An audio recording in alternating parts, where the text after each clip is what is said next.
have been a lot of Commander Precons, but what would a Commander Precon from 1999 look like? I'm Mia, and I like double sleeving my more expensive decks. I'm BZ, and I was barely even alive in 1999. That makes us the Nitpicking Nerds. We are sponsored by Cool Stuff Inc., which means you can use code NERDS at checkout on their website to save 5% of real money dollars on your purchase. We're also sponsored by Dragon Shield, best sleeves in the multiverse. Good sleeves. You could use the EU and US links in the description below, and you can sleeve up your decks. Double sleeved, inner, outer, and triple, actually. Inner, outer, side loader, top loader, bottom loader. Sealable? Moxfield.com, an ad that you're going to see in the middle of the video somewhere, but you won't be able to guess where it is, so feel free to try, but you will fail. And happy birthday to everyone whose birthday is today. This is a very weird special video that we thought we'd try. Commander, as you know, started a few years after Magic. It's dated back to like 1996, which actually was before either of us was born. You were able to use the legendary dragons for your commander, which is why it was called Elder Dragon Highlander back in the day. Yeah, this is not Commander, this is Elder Dragon Highlander. So we wanted to take some of the philosophies that wizards and people use when they're building precons and make a precon using only cards printed in 1999 or sooner. We had to pick an Elder Dragon, so the one we chose is Nicol Bolas. For 2 blue, black, and red, you get a 7/7 flyer that says, at the beginning of your upkeep, sacrifice him unless you pay blue, black, and a red. When he deals damage to an opponent, that player is going to discard their entire hand. Yeah, and that's any damage, which will come up even though we're only using crusty old cards for this. That is still relevant. It doesn't have to be combat damage. The game plan for this deck, you want to connect with evasive creatures, including Nicol Bolas, for powerful like combat damage effects when they hit, and then you just use big mana to power out large threats. Decks, needless to say, are going to look a lot different in 99 versus, 26 years later. We're not going to have the same win cons as like Thoracle and Demonic Consultation, even though we are in the colors to run it, but we're going to have some big, heavy damage flying through the air, and we're going to be able to keep our stuff on the board and theirs off of it. Also, this is a precon, so generally, I'll be trying not to use cards that were like super expensive when this deck would have come out. And we're going to start with my favorite part, which is the lands. We're missing 24 years of dual land cycles, not 26, like I erroneously said before. So, needless to say, there's very few options. Literally, we can't even include the OG duels because this is a precon, and those cards were $10 plus when this came out. No way Wizards would have put 3 $10 cards in a precon. $10? That's a lot for those. What are they going for now, 300 each? At least 2 of them are blue, so probably more than that. Probably like 600 or 700 each. Yeah, no duels, unfortunately. But that does bring us to some of the only dual lands that you can play, period. Sulphurous Springs and Bad River, they're the pain lands. They enter untapped and they make a red or a black or a blue or black, and you take a damage. Or they can make a colorless, so they're actually good lands. And then Caldera Lake is the exact same thing for Is It, but it enters tapped, so you've probably never heard of it. We're also going to be able to use the 1999 fetch lands, let's say. Bad River and Rocky Tar Pit. They enter tapped, but you can sack them to search for an island, swamp, or swamp and mountain and put it into play. Yeah, so they enter tapped, but then when they fetch, it goes in untapped. So it's kind of like reverse Evolving Wilds. We also have Remote Isle. Remote Isle cycles for 2, taps for a blue, and enters tapped. There's a cycle, if you will, of 5, 1 for each color. We've got all 3 Grixis ones in here because this deck is playing 41 lands. We need to hit an 8-drop in our commander, and our ramp is not all that great. Especially not in Grixis. Koro Atoll and everything else in that cycle is also going to be included. Enters tapped. As it enters, you bounce an untapped island in this case, or any of the other mountain or swamp that you might do, or sacrifice it. And then if you tap it, you add 1 in the color of its choosing. Yeah, so these are slow, they're bounce lands, but I figure these would definitely be in the precon. I'm not saying that I would play them in the most optimized version, but I know for a fact these would be in this 1999 precon. They've been in precons recently. And since with our 41 lands, we are never missing a land drop, we got Shivan Gorge. What a great card. It's 2 tap, 2 and a red, tap it, deal 1 to each opponent, or we can make a colorless. And if we can't keep creatures on the board, how about lands that are also creatures? Enter Fairy Conclave. It enters tapped, you can add a blue, but for 1 in blue, it becomes a 2/1 flyer until the end of turn. That's actually going to be relevant. We have things that say whenever a creature hits a player, do something. So this is a really nice one. I did not know that this card was this old. I thought it was like from the mid-2000s or something.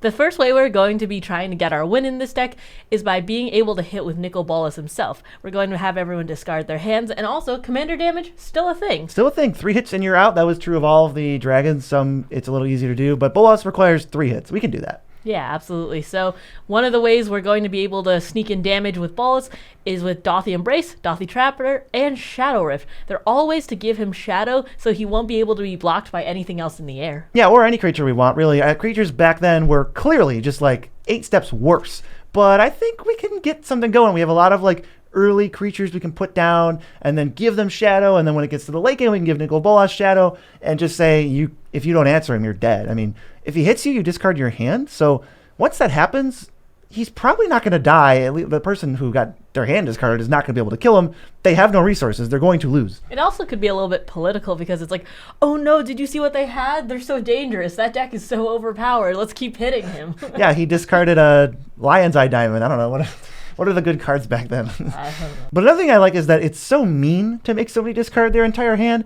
And Magic, like pre-2000, was just full of these cards that would just annihilate people and make you not be able to play the game. So it's like, this Precon totally fits with that of like, Circle of Protection black. It's like if you're playing against a black deck, they don't get to play Magic. It's so funny. So this deck also has Larceny in it. Whenever a creature you control hits, defending player discards a card. It kind of makes all our dudes little mini Nicol Bolases with our shadow creatures and our cheap flyers running around. And it's 5 mana, so I think this could do some damage without him. We're also going to be adding in cards that when our creatures hit, it helps us, not just hurts other people. Coastal Piracy is one of them. 2 blue for enchantment that says when a creature hits, we draw a card. So our hand is going to stay full, and theirs is going to be fully empty. Yeah, we'll get to the card draw in this deck later, but this is one of the only ones because it was tough to draw more than one card back then.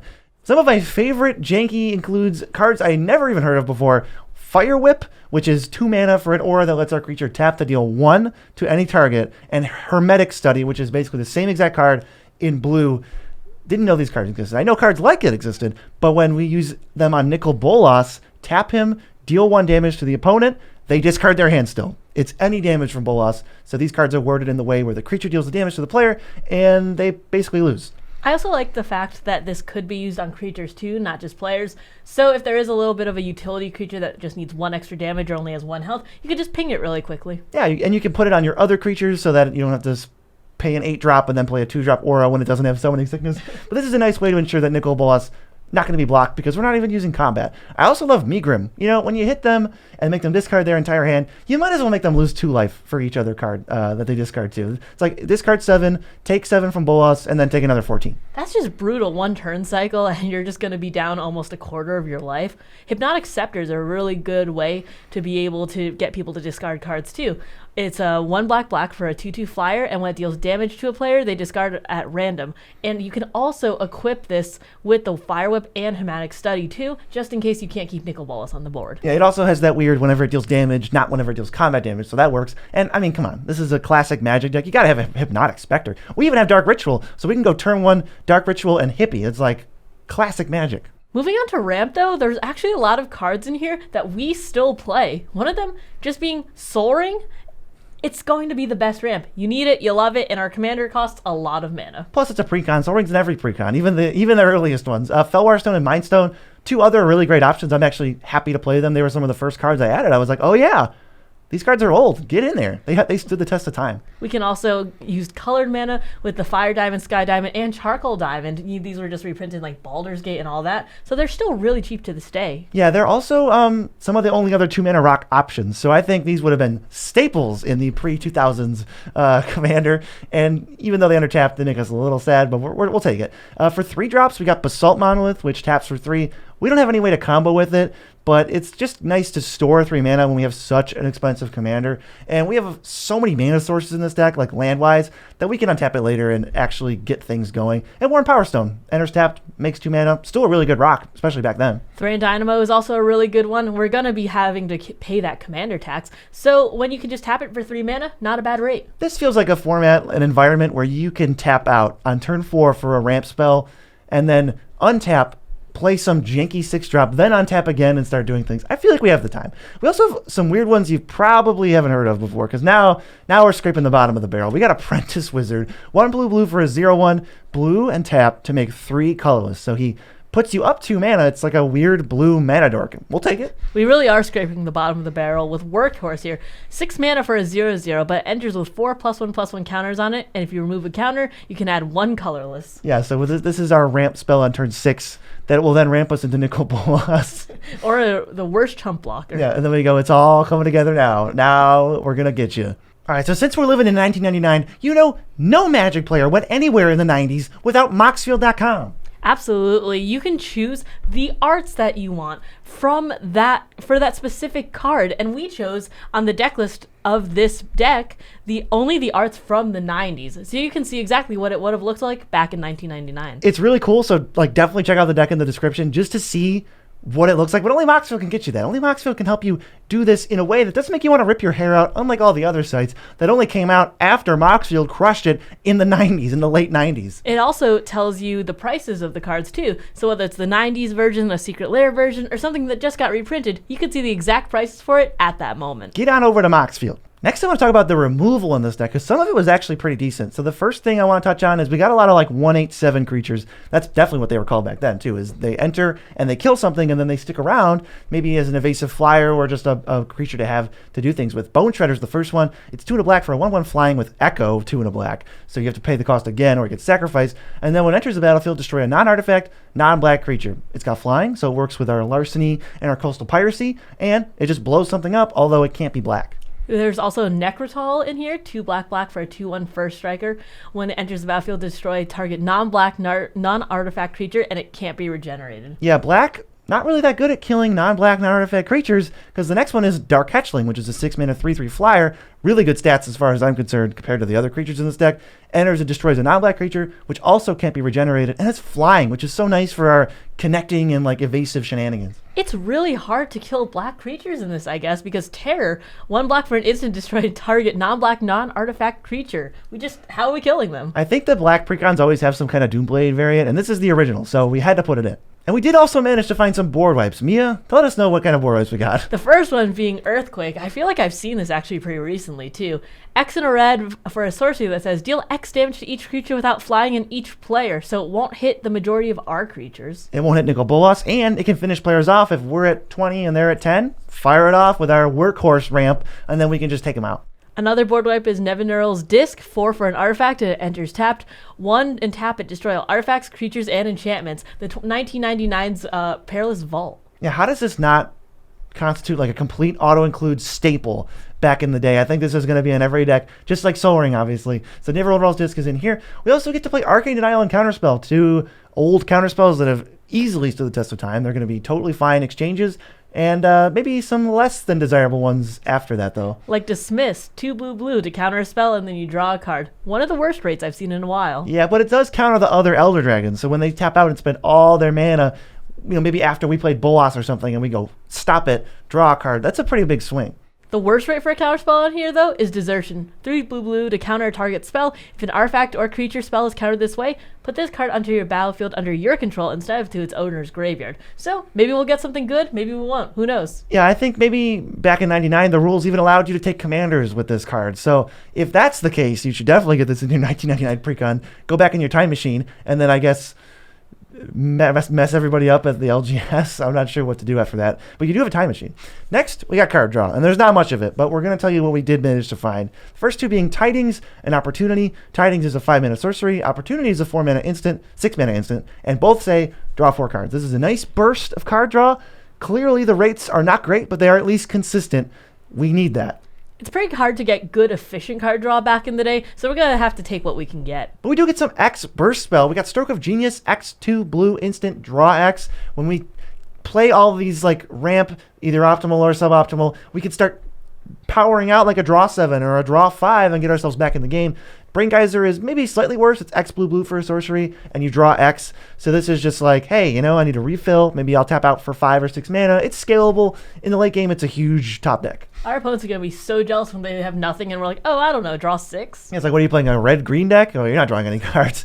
Thieving Magpie, when it hits, You draw, and it's a nice flyer, so it works perfectly. And Curiosity has the text, the same text as Bolas. It's like, enchant creature when the creature deals damage. So any damage. So if we enchant anything with Curiosity and one of those auras, now we can tap to deal damage to a player and draw a card. We're even able to put Greed in here, which is something I'm still playing in, like Rowan. Greed is good. That's a pretty good rate. I'm happy to just throw my life points away, especially when creatures are not as problematic as they are now. But I think one of the most 1999 things you can do in a commander deck is just throw big things in there, because you're going to need game enders, even if they're generic, like Shivan Dragon. Literal Shivan Dragon would be great in this deck. 4 red for a 5/5 flyer with fire breathing. We're closing games, baby. Your days are numbered. I mean, this is one of the cards of the 90s. It was one of the hallmark cards in that 30th anniversary thing. It's probably one of the 10 most iconic Magic cards of all time. Thunder Dragon also in here. 5 red for a flyer with ETBs. Deal 3 to each creature without flying. I think it's a 6/6. And it just kind of sweeps out all the little stuff that's going on